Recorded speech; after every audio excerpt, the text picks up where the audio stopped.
Good morning and welcome to episode 4 of Circle of Strength.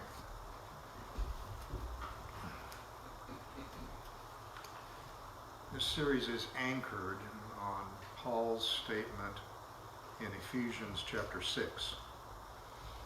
Put on the whole armor of God that offers a Put on all the armor that God gives so that you can defend yourself against the devil's tricks. The whole armor that God offers us includes righteousness. Not just legal righteousness, forgiveness, but practical righteousness, transformed lives that reflect His image.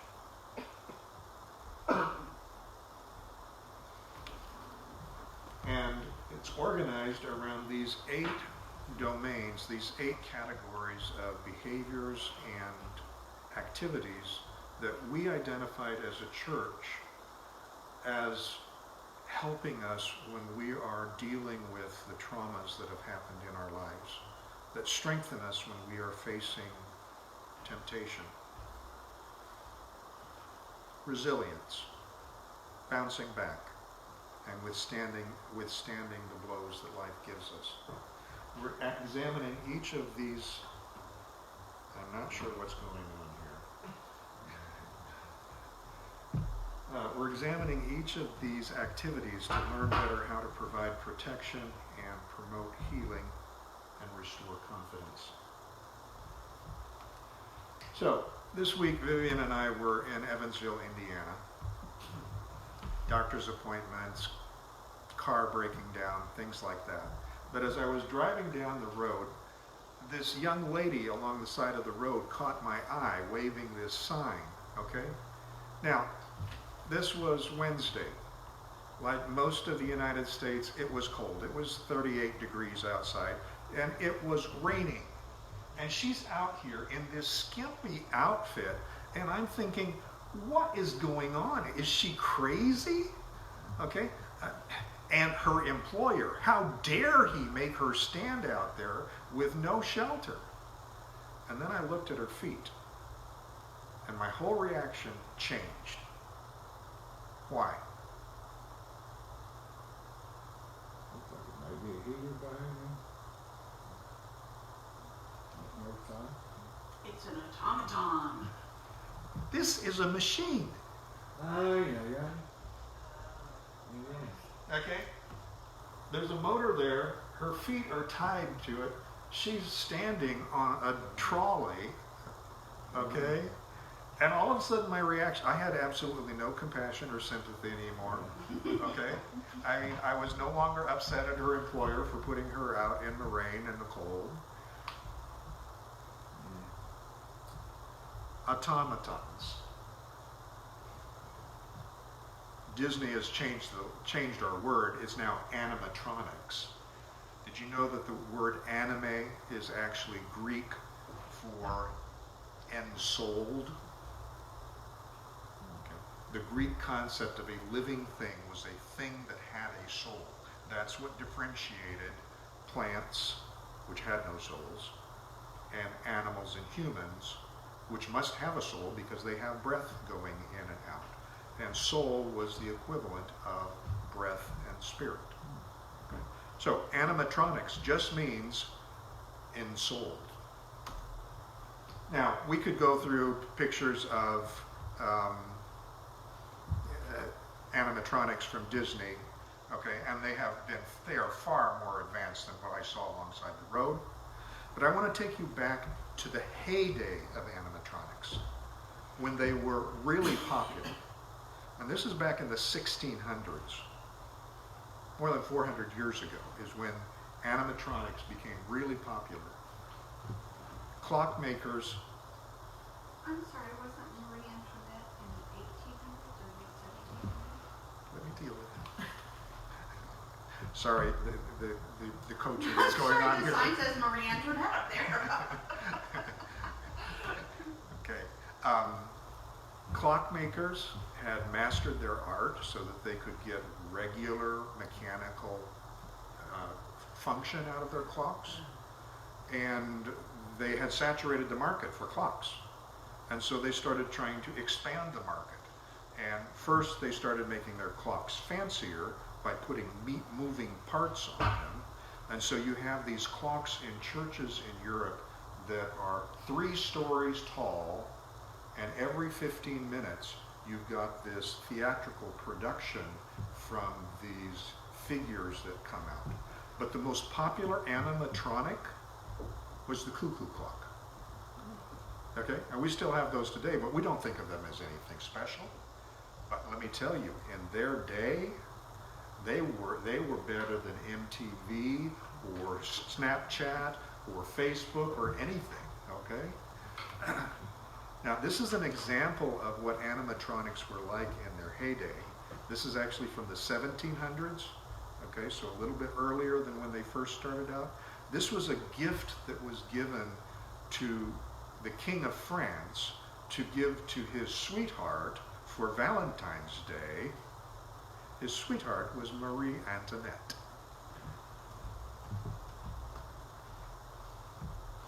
And sorry, you're going to have to get the introduction here, because this is straight off of YouTube. Okay.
As the clockmakers perfected their art, they wanted to sell.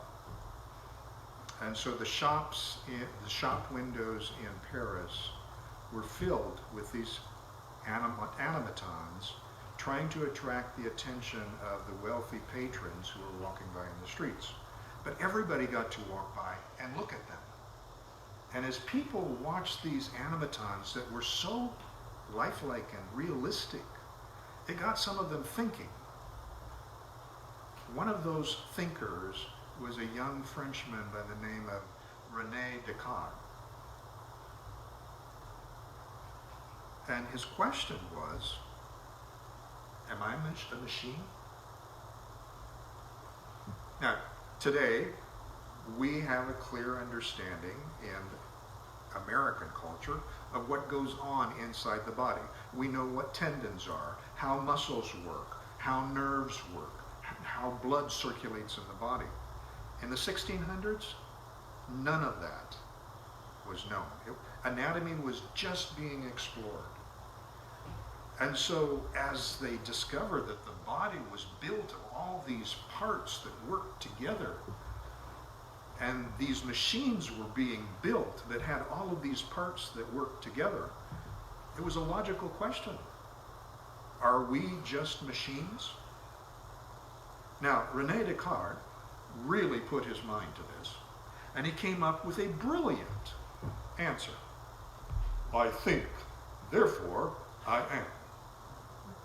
Now, what that really means is I have a mind.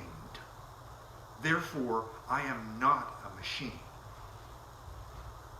In Descartes' conceptualization, his idea, a mind was separate from the body. More equivalent to what Christians talk about when they talk about a soul. Okay? Or what the Greeks talked about when they talked about a soul or a spirit. So for him, a body and a mind were 2 discrete entities. Well, he set off a firestorm of discussion in the philosophical circles in Europe, which is still going on today. Okay, what is a mind? And today, you can basically divide the philosophers, of which each of you is one, into 4 different categories. Okay? Cartesian duality, okay? This is Descartes, Cartesian, okay? This follows the pattern that he had, where the physical matter, the body, is fundamental. In other words, it has a real existence. But the mind, the mental, has a fundamental existence as well. He said both exist. Other philosophers disagreed. Okay? So we have Cartesian duality, and then we have physicalism. Physicalism states there is matter, and the mind is just a derivative of that matter. For example, we have a piano. Does it exist?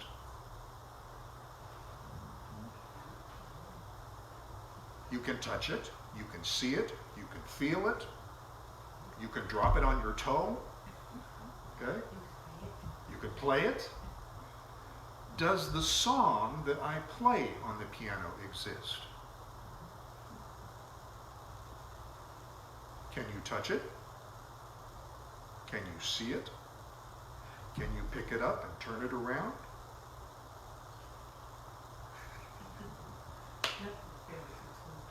Okay. We can hear it, but as soon as it's disconnected from the piano, it's not there anymore. That's what I mean by a derivative. Music is a derivative of the instrument. And in physicalism, the mind is a derivative of the body. Okay? Now, in our language today, we say the mind is just the result of the chemical reactions in the body, or the interactions of the nerves. Okay? There is no such thing as a mind. It's just music coming out of an instrument. Then we have another philosophy that's very common today, that mind is more important than matter. The philosophers call this idealism. Okay? And I discovered this concept reading a little book called Jonathan Livingston Seagull back in the 70s. Okay? It's part and parcel of New Age philosophy and many Eastern religions. That the physical around us is not real. As I heard one New Age philosopher say, the seat that you're sitting on is only solid because you think it's solid. And if we agreed, sincerely agreed, that seats were no more solid than air, we'd all be sitting on the floor. Okay? Now, this sound, to those of us who do not think this way, this perspective sounds strange. To people who think this way, physicalism or dualism sounds strange. And really, this is not that much different than many Christians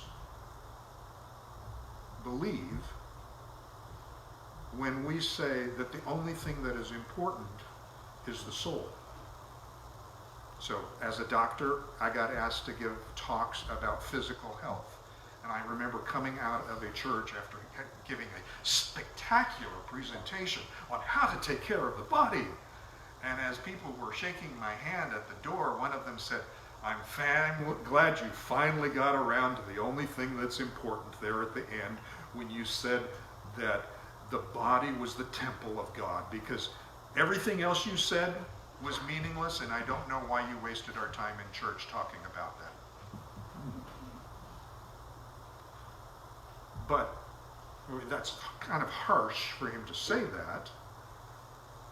But when we talk to our neighbors and the only thing we're concerned about is getting them saved, this is the mentality that we're acting out of. Okay?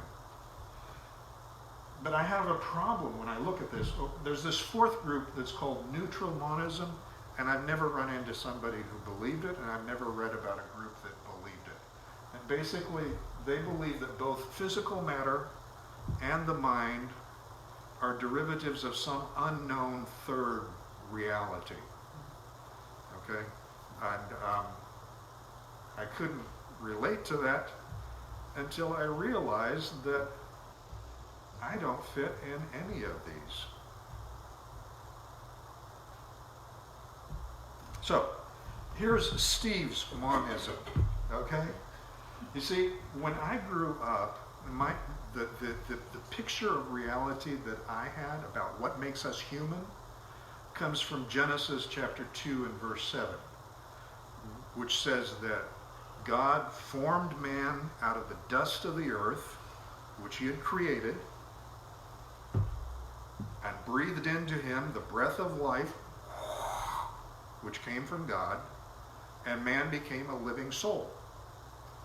So in my mind, matter, mind, and soul are all derivatives of God's creative power. Take God away, there's no matter, there's no breath, there's no soul. Put God in, and they all function, just like the piano and the music. Okay? So this is what I grew up with, and because of that, where we're going with all of this, okay? If I think that the body and the mind are both important, then taking care of the body and the mind is equally important. If I only think that the body is important, I'm going to focus mainly on taking care of the body and let the mind take care of itself. Okay? And when I went looking for resources on how to take care of our minds, I discovered that this really does affect what we think. The World Health Organization, which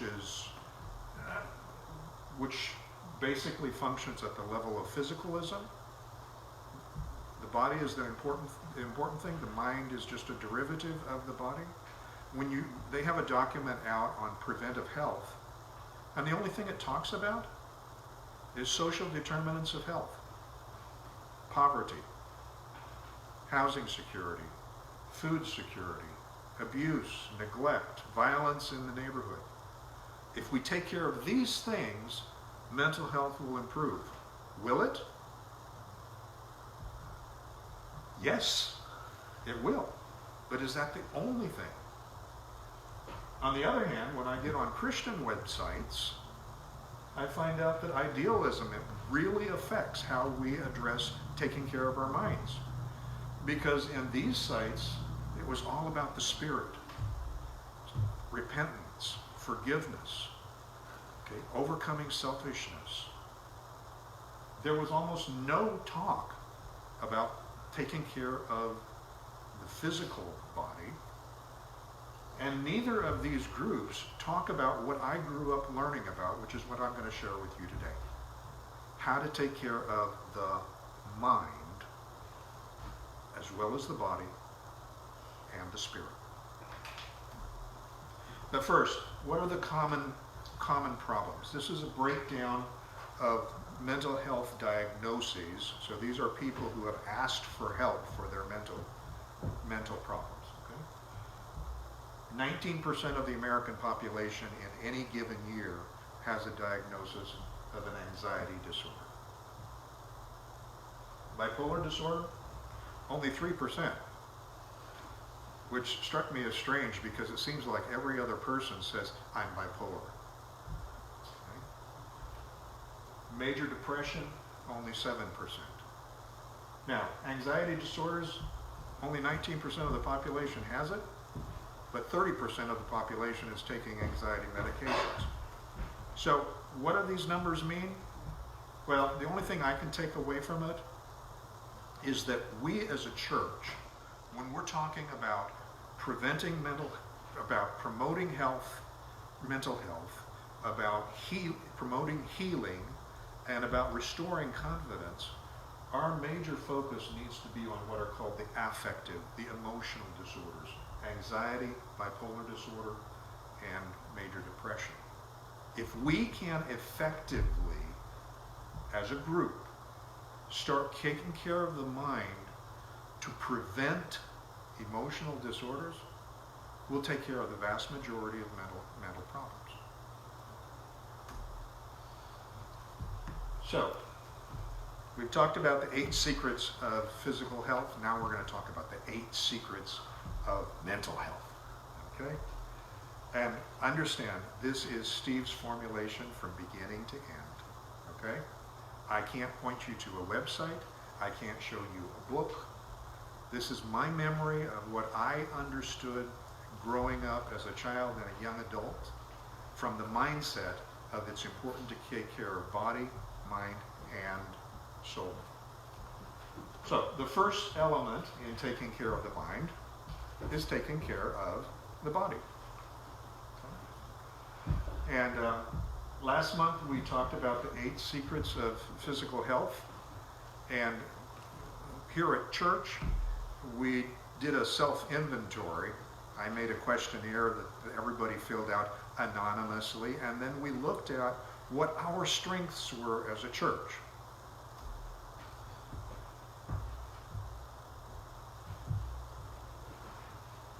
And, sorry, I thought I had another slide there.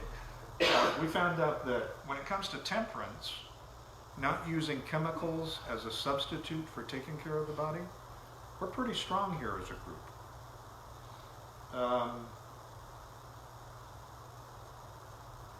Taking care of ourselves spiritually, well, you'd expect that in church, right? But water, that kind of surprised me. We're great water drinkers, folks, okay? It's a real strength we've got. Now, we laugh, but both physically and mentally, that is a real strength. Okay? Let's just quickly go through these. Food, how does that affect our mind? If you eat a diet high on simple carbs, sugars, starches, so think fast food and junk food. Okay? If you eat a diet high on simple carbs, then your risk of emotional disorders, of anxiety problems, or depression skyrockets. Okay? So, if you're coming out of Walmart and half of your cart is filled with soda pop, that's not a strength. On the other hand, if you look at what you drink, and what you drink is water rather than soda, and you're not taking in sugars and simple carbs all the time, you're choosing vegetables and whole grains, then that's a strength. It helps to protect you from depression and anxiety. Exercise, 30 minutes of moderate exercise. Moderate exercise is defined as walking at a speed where you can't whistle. You can still talk, but you can't whistle. If you can whistle, step it up. Okay? So, it's like the tea kettle. If the tea kettle is whistling, then the water's hot. If it's not whistling, then hang on, because when you pour it into the bath, it's just not going to cut it. Okay? So, exercise, moderate exercise, 30 minutes at a rate where you can't whistle is more effective than Prozac in treating depression. Let me say that again. Moderate exercise, 30 minutes, 5 days a week. Only 5 days, you don't have to do it 7. 5 days a week is more effective at treating major depression than Prozac. So why don't doctors prescribe Prozac? Why don't they prescribe exercise? Because we don't want it. It takes much less time to take a pill than to exercise for 30 minutes. And culturally, we have been trained that pills are superior to lifestyle. Water, again, depression, anxiety, regular water. Sunlight. Ever heard of SAD? SAD syndrome, seasonal affective disorder. When it's gloomy outside, you feel gloomy. When it's sunny outside, you brighten up. Okay? Well, here's news for you. Americans don't like to go out in the sun. We like our air conditioning. We like our electronic entertainment. And so whether it's children or adults, sun exposure in the United States has plummeted, except on 4th of July weekend. Then we go out and we get sunburned. Okay? But as a consequence of our decreased sunlight exposure, SAD is no longer just seasonal. The rate of affective disorders, of anxiety and depression, has skyrocketed nationwide at the same time as our sunlight exposure goes down. Temperance, okay? It's not just alcohol and drugs and smoking. Caffeine is directly associated with anxiety disorders. Air, I thought we could leave this one off. And then I found a research article that showed that training people with depression or anxiety to breathe 6 deep breaths an hour. Not that old, now take a deep breath and count to 10. No, just 6 deep breaths an hour changes the oxygenation to your brain for the entire hour and improves your mood. Okay? Rest, getting an adequate amount of sleep, and of course, since we're in church, we've got to include spirituality. No, really, okay? Spirituality is shown to have attending church, people who attend church regularly have less anxiety and less depression. People who pray for other people regularly have less anxiety, less depression. So, that's the overlap between mind care and body care. Mind food. Now, I'm not talking about physical food. I'm talking about what you feed your mind. In the same way that with the body we say, you are what you eat. With the mind, you are what you eat. Now, modern psychology has rebelled against this. So there have been numerous studies that have looked at violence on television. And they can't tell the difference between children who have watched violent things and children who have. And so they say, it doesn't matter what you watch on television. You know it's not real, and so it doesn't change your mind. But at the same time, modern psychology tells us that if I ask a question this way, Gerald, you don't like broccoli, do you? I am going to get the answer, no, I don't like broccoli, much more frequently than if I ask the question this way. Gerald, what is your opinion of broccoli? Okay?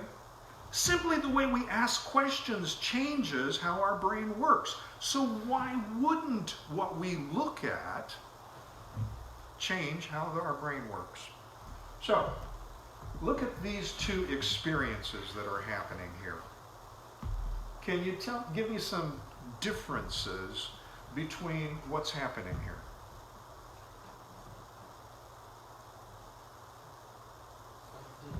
I've got a young man here, and I've got a young man here. What is the difference in their experience? Well, he's not doing anything to take care of his mind or body, and the others are doing both. Okay.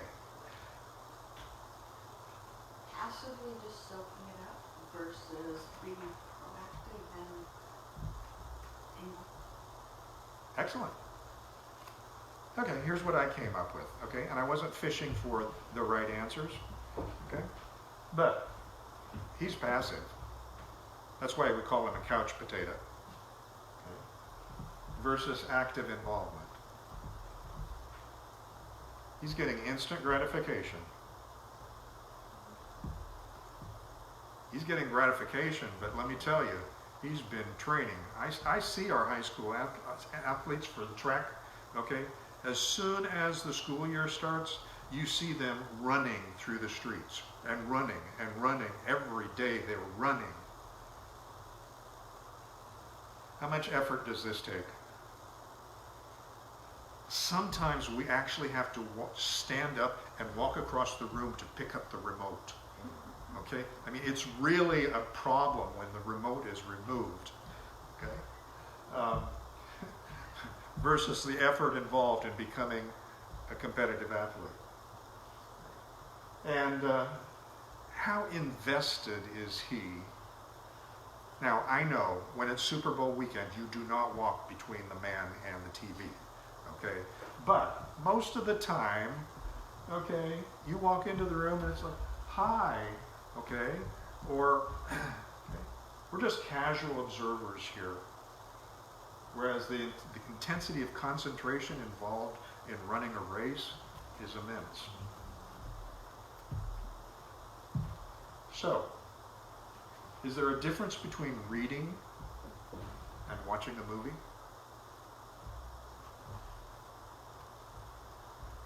Playing a video game?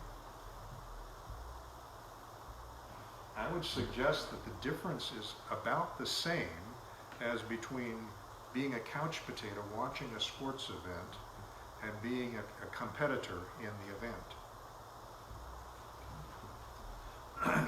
Of course, okay, garbage in, garbage out. Okay, a few years ago I was a chaperone on taking some youth over to Holiday World, a local theme park. And as I was on the bus, actually I think it was a minivan, okay, but as I was sitting next to this middle school girl, it was summer and she was reading a book that was on her summer reading list.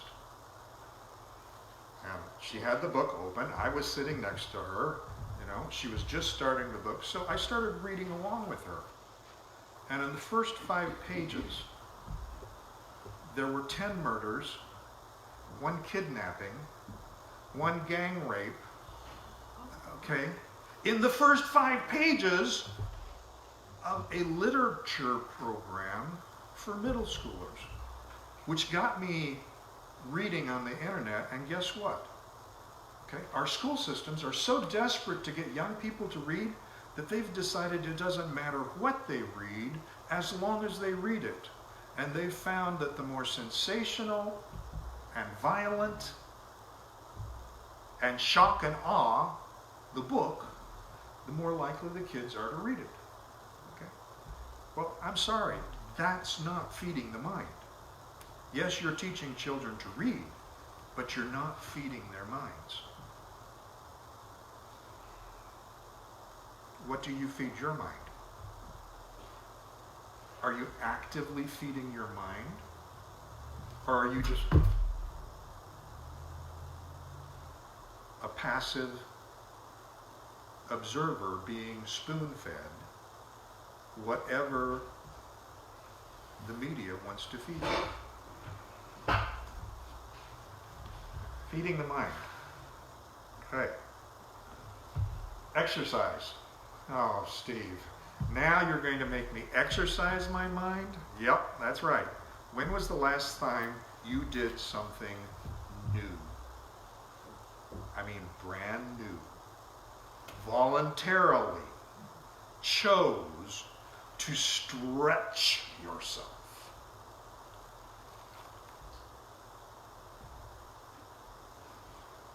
Dr. Deal, that led the CHIP program, told a story of going to speak to some senior citizens about the optimal lifestyle. And he was the last speaker in the day, and all the other speakers had taken more than their time. And then they had some technical difficulties that cut into his time even more. And by the time he stood up to speak, he only had 5 minutes out of the 30 minutes that he'd been told to prepare for. So after they had gone to all of that trouble at getting his slides so that they would project, he turned them off. And he stood up and he said, I only have one question for you today. What did you do today that you didn't do yesterday and you had never done in your life? And then he sat down. And they weren't satisfied. So they made him stand up and they started asking him questions. Why is that important? Well, because if you're not doing new things, your brain stagnates. And a stagnant brain is not a happy brain. Okay? Any more than a stagnant body is not a happy body. Okay? Vivian almost every day says to me, Steve, you want to go for a walk? Because frankly, when I'm not feeling good, I will sit all day long. And she knows that I will feel better if I get out and walk. And we just walk down to the end of our country block and back. It doesn't take us long, only about 12 minutes. But you know what? If I can make it that far and back, I do. I feel much better. And the same thing that's true of our bodies is true of our minds. So feed your mind, exercise your mind, and discipline your mind. Oh, come on, Steve. You want me to whip my mind into shape? Is that it? No. Okay?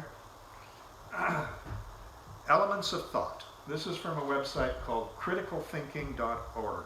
criticalthinking.org. Okay? This is an organization that is dedicated to teaching people how to think. You see, everyone thinks. Our brains just do it. But much of our thinking, if we just leave it to itself, is biased, distorted, partial, uninformed, or just downright prejudiced. If we want to think well, we have to train our minds to think well. Now, when I was in school, I was told that much of what I was doing in school that seemed so meaningless was actually training my mind to think. Algebra class teaches us the rules of logic through mathematics.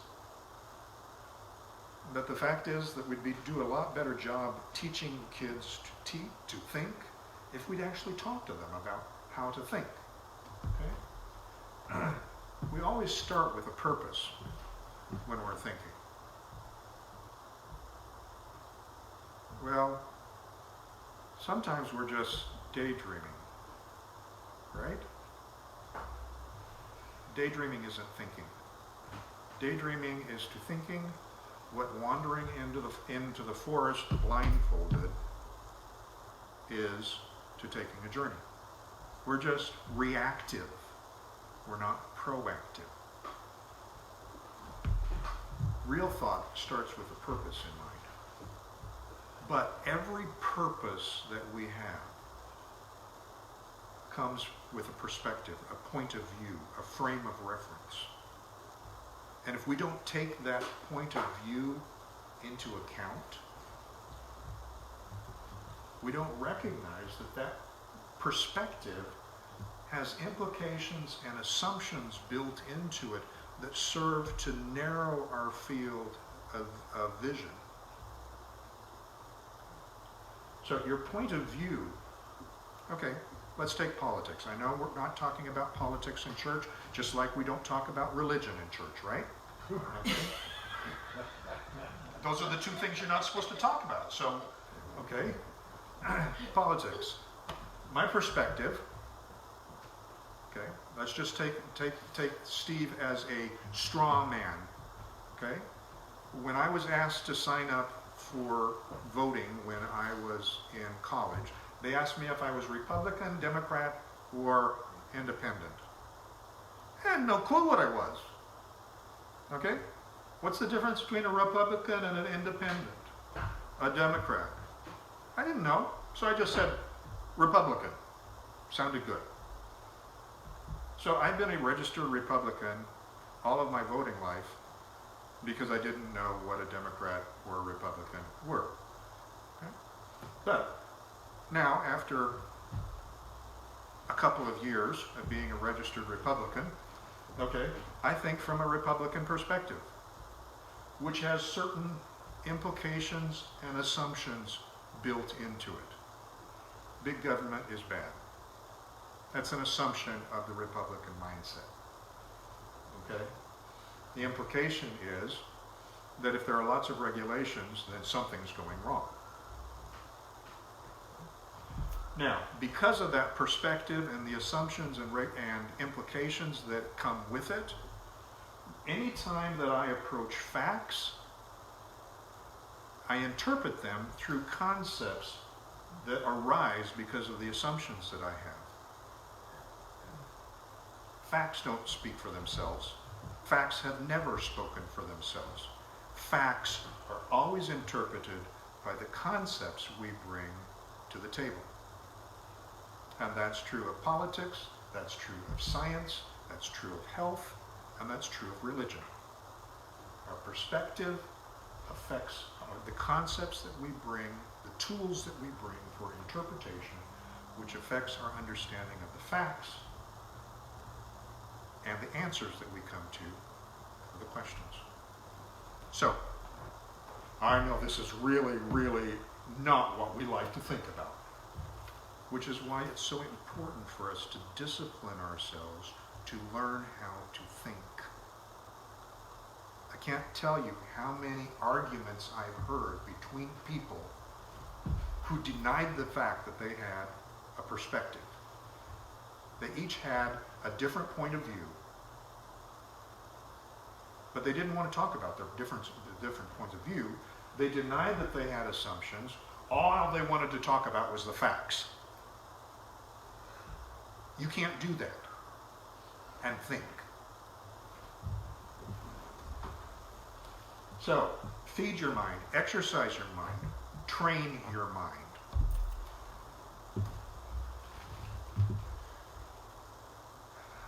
And you will experience flow.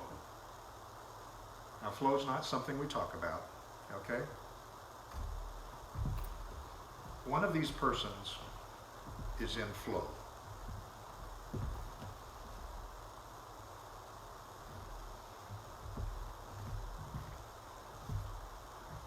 What's the difference between their experience? He's making the music which he thinks him to. Right. We're back to the passive consumer, instant gratification, casual observer, although some of us are passionate about our music. And let me tell you, it brings us joy. We enjoy it. It's pleasurable. Instant gratification. Versus the musician who has trained, disciplined, fed his mind with knowledge, okay, to develop the skills. Flow is the state of being, of doing something with such concentration that everything else fades away.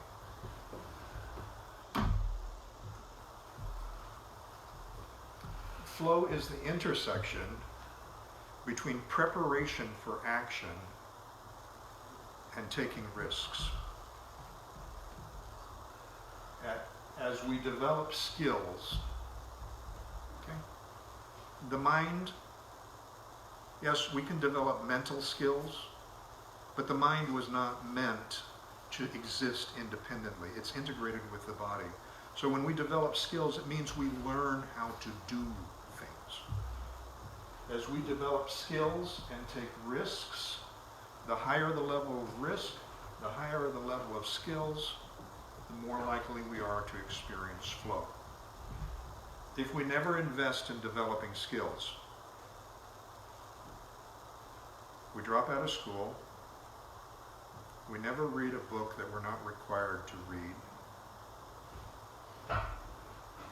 and we never take risks we never step into a job or an experience that asks us to do something new, then we stay down here in the low skill, low challenge area, and we become very apathetic about life because the mind was not meant to just sit and do nothing.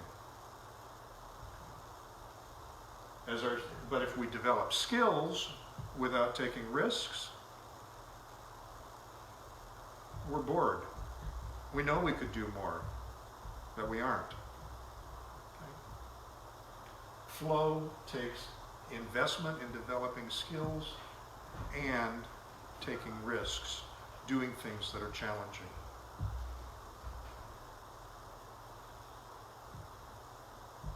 I experience flow in just a couple of areas in my life. Flow is not something you experience in every area.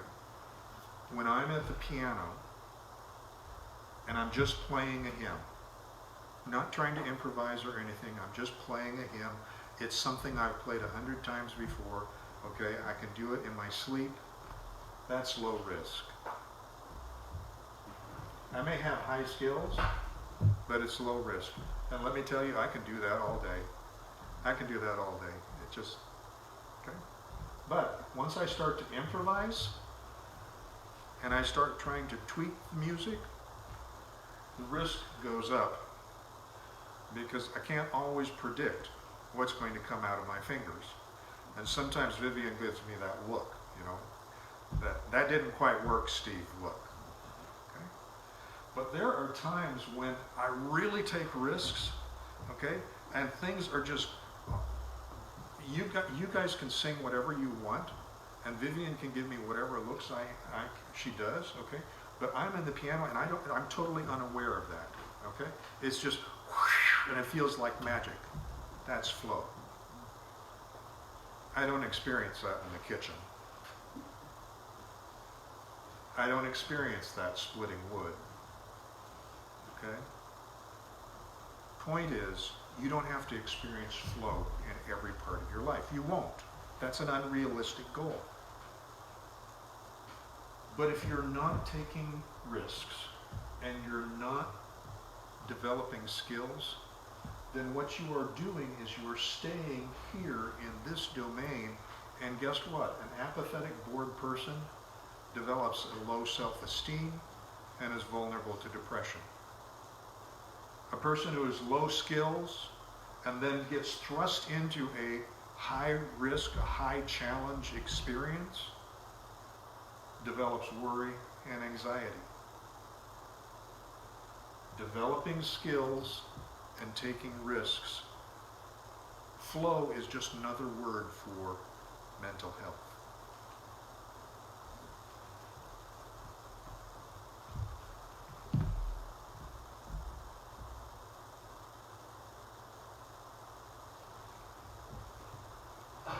So, mental health is not all about activity, okay? There are 3 more secrets left, but we're going to finish that up next week.